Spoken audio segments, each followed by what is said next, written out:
Hi friends, எல்லோரும் எப்படி இருக்கீங்க? நல்லா இருக்கீங்களா? இன்றைக்கி ஒரு மருந்து பார்ப்போமா? சளி, இருமல், தொண்டை வலி, தொண்டைக்கட்டு இப்படிலாம் இருக்கிறவங்களுக்கு இந்த மருந்து யூஸ் ஆகும். ஃபஸ்ட்டு அடுப்பை பற்ற வச்சு அதில் இரும்பு கத்தியை அதை சூடு பண்ணிக்கோங்க.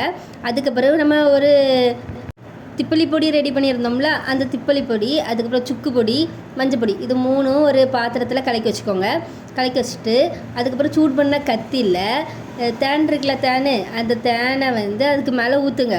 ஊற்றி அந்த சூடோ கீழே விழும்ல, அது தேவையான அளவு தேனை ஊற்றி நல்லா கலக்கிக்கோங்க. கலக்கி சாப்பிட்டிங்கன்னா போதுங்க. இருமலாக இருந்தாலும் சரி, சளியாக இருந்தாலும் சரி, தொண்டைக்கட்டாக இருந்தாலும் சரி, டக்குன்னு கேட்டுக்கும். இதை நீங்கள் இருமல் வரிசையிலலாம் இதை சாப்பிட்டிங்கன்னா ரொம்ப நல்லா இருக்குங்க. உடனே கேட்கும். ட்ரை பண்ணி பாருங்கள். ட்ரை பண்ணி பார்த்துட்டு சொல்லுங்கள்.